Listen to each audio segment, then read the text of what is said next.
And I'll mention a couple of names. I think for a player like Augustus Boakye, there is a really good chance that he does well, he goes to the World Cup. This is his debut call-up. He's never been called up to play for the Black Stars ever before.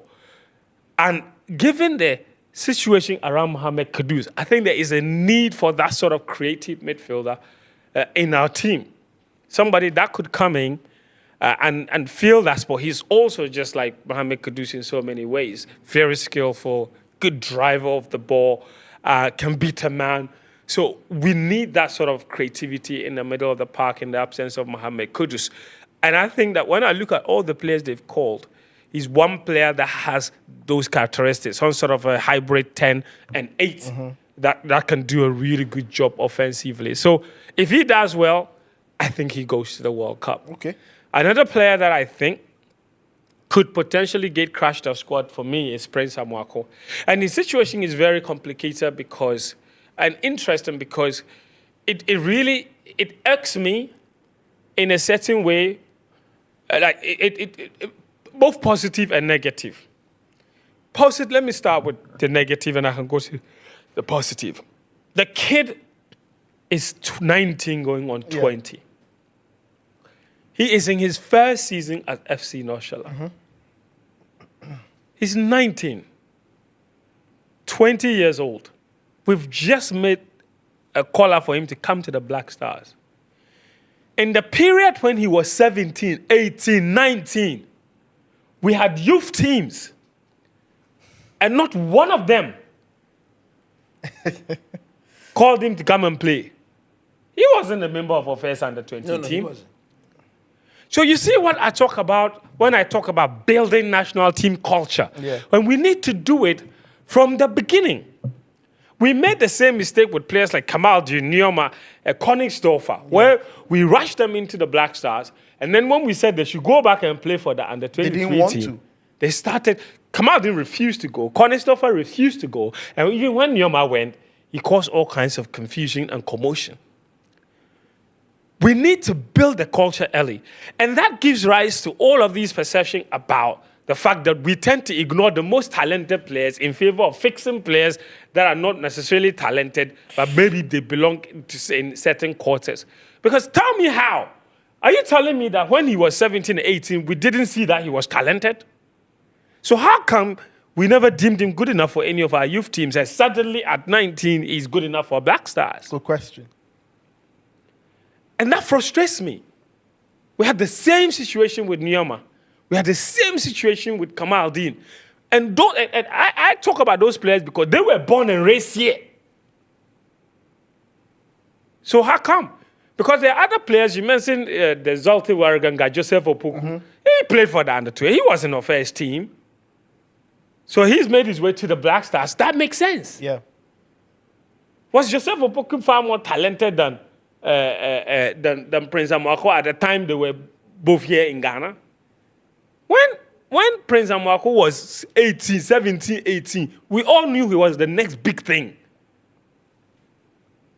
So how come we never called him into our youth teams to start developing him from there? Or does Right to Dream have a ban on using their players? They certainly don't, because Nyoma played our under-23 qualifiers alongside Sahako, didn't he? They did. So that's my only problem. And that we haven't learned our lessons. The fact that we seem to almost sleep on these guys when they should be part of the national team architecture at a certain age. Yes. And then it's an issue of whether or not they are sleeping on them, or they just don't find space for them because there are other people in there. And also, they don't belong to the consortium. I don't know what you are talking about. You can choose not to know. The positive thing, though, is that if I look at him and his output this season and how good he is, and I compare him to the other players in that wide left position, I think that maybe one of the senior players there is in real danger of losing his spot. Let's look at the and that place and that position is where we are most stuck. Down the left. Down the left, because Joseph Pinso, Kamal Dean Sulemana, Antoine Semenyo, and Thomas Bradengasanti, all these players can play down that side. And that is where we have tended to play, in fact, all of them. Even Capito plays down there sometimes, doesn't he? Jordan. Yeah, Jordan He does. Yeah. He does. So, but I look at all of them and I look at this season.